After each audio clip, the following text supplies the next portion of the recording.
DJ आलो अजगरवा हे गई छौ जवानी तोहर के चढ़ल छही नजरिया में सबके तू गरहल छौ जवानी तोहर के चढ़ल छही नजरिया में सबके तू गरहल ऐसा न मौका नहीं के मिलतो बार बार ऐसा न मौका नहीं के मिलतो बार बार कब तक रहबे तू कुमार बना ले छौरी डीजे वाला के पतार कब तक रहबे तू कुमार बना ले छौरी डीजे वाला के पतार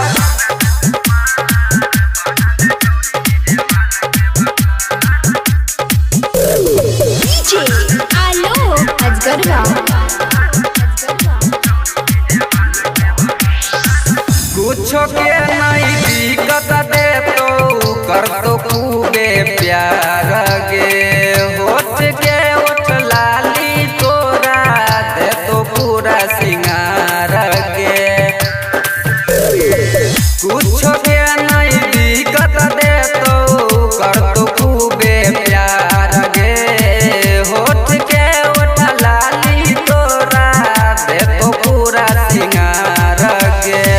कहै छियौ बात लेगे हमर मान कहै छियौ बात लेगे हमर मान कब तक रहबे तू कुमार बना ले छौरी डीजे वाला के पतार कब तक रहबे तू कुमार बना ले छौरी डीजे वाला के पतार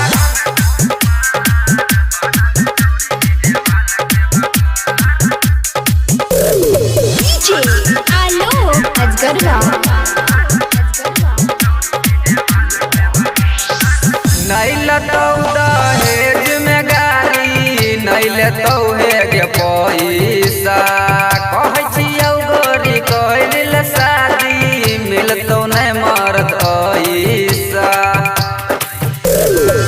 नहीं लतौ दहेज में गाड़ी नहीं लेतौ हेगे पैसा